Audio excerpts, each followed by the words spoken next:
L'objectif de ces enseignements, c'est de porter un domaine des connaissances à un public désireux d'apprendre le fondement de cette civilisation juive à un niveau universitaire. Qu'est-ce que cela veut dire? Cela veut dire d'abord que ces enseignements s'adressent aux étudiants des universités et des grandes écoles, mais s'adressent aussi à un public cultivé qui désire un enseignement de qualité et de type scientifique universitaire, même s'ils sont déjà dans la vie active ou à la retraite. Signalons une autre dimension de l'Institut, son colloque annuel. L'année dernière, c'était le colloque consacré à Freud, héritage juif et héritage universel.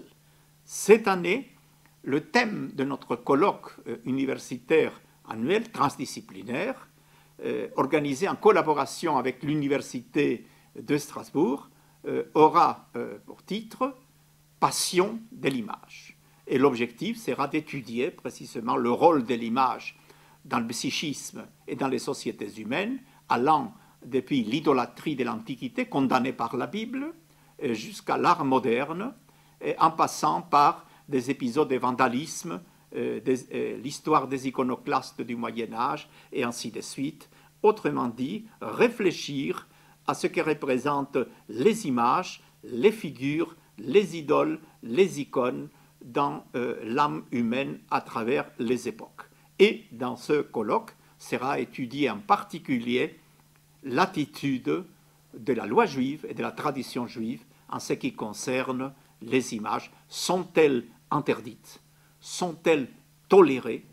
Sont-elles totalement exclues ou encore acceptées à différentes conditions? Voilà donc une problématique qui parcourt toute l'histoire juive depuis l'Antiquité jusqu'à nos jours et qui continue encore au XXIe siècle à poser problème.